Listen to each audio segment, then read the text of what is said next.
20కి plaster అయింది company పంపించండి. వచ్చినా మీ డాడీ మరి రాలే. ఎవడున్నా నాకు తెలియదు. తెలియదా? నాకు తెలియదు. నా మమ్మీ అంటుంది హాస్పిటల్లో మంచిగా మా పిల్ల మంచిగా ఎన్నో క్లాస్ నువ్వు? నేను 4th. ఏ స్కూల్? గవర్నమెంట్. మీరు ఏడికి ఎందుకు వచ్చింది? ఏడికి ఎందుకు వచ్చింది? ఈడిక నా డాడీ ఇండియన్. ఎవరు డాడీ? డాడీ హాస్పిటల్లో ఉంది. ఏ హాస్పిటల్ ఉంది? చూసిరా మరి? చూసినా మరి చూసుకునే డాక్టర్స్ ఫోన్ చేసి రాని ఫోన్ చేసి వెళ్తుంది.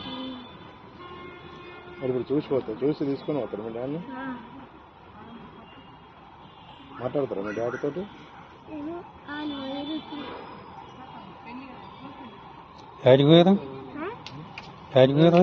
విజువల్ తీసుకుంటే మంచిది. ఆయన తీసుకుంటున్నా తీసుకుంటలేదు. నేను పిచ్చోని దగ్గర మాట్లాడిస్తున్నాను. చెప్పు. ఇప్పుడు మీ డాడీ లేడు కదా, మీ డాడీ ఇప్పుడు వస్తే మాట్లాడతావా? ఏడిపోయినామని అడిగితే